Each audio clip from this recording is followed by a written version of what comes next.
saaxiibayaal inaa fiicantiin aan rajeynaa dhammaantiinba waxaan idiin sheegi doonaa qaabka lacagtan ku sameeyay iyo geemka badanaa dheelaba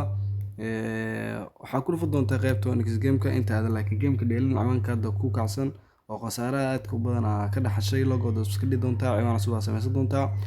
baroon code-kana ku samaysan doontaa oo duuliyo wana ilaa video uu ka dhamaado qaybta dambe aan idinku sheegi doonaa geemka u jeedin waxaa ku qoran Apple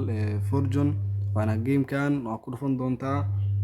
marka geemka saan u soo gasho hadda lacagta ugu yar $1 uu leeyahay $1 ka bedeli doonaa waxa ka dhigi doonaa $20 geemkan khasaaradiisa aad u yar yahay saaxiibayaal faa'iidadiisa ana badan hadda qaybtan dhaxataawan doonaa hadda $24 shaqeynay oo taabashadii koowaadba mar labaad aan ku celin doonaa $30 aan ku marayna saaxiibayaal lacagta kala bixi kartaa daarto hadaarta noo ceshan kartaa mar kale aan celinayna lacag $38 oo dhan hadda heena oo 3 tuursho bisa lacagta aan qaadan doonaa waa kala bixi doonaa teeguna dhii doonaa qaadan doonaa sidoo kale saaxiibayaal geemka aad ku badan oo faa'iido badan waxa kamid ah dice midkaan ay ku qoran tahay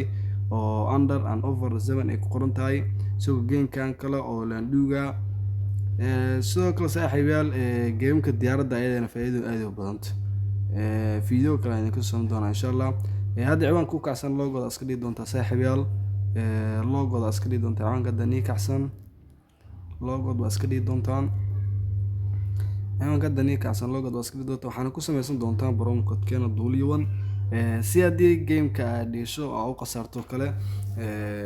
oo cashback ah hesho hadda geemka qaybta waxaan ku dhufan doontaa saaxiibayaal ay ku qoran tahay registration waxaa ka dasho waxaa kasii dooran doontaa qaybta ugu koraysa ay ku qoran tahay one click marka saas u doorataba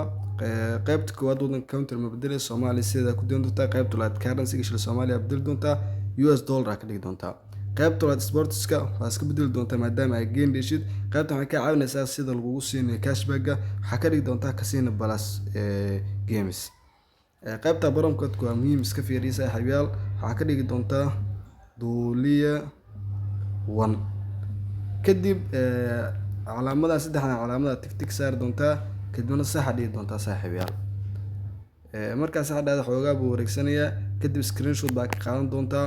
si ciwaankaaga uu kaaga dhumin oo passwordkiisa kadib next dhigi doontaa kadib marka next dhaadana ciwaanka sidaas ku samaysataba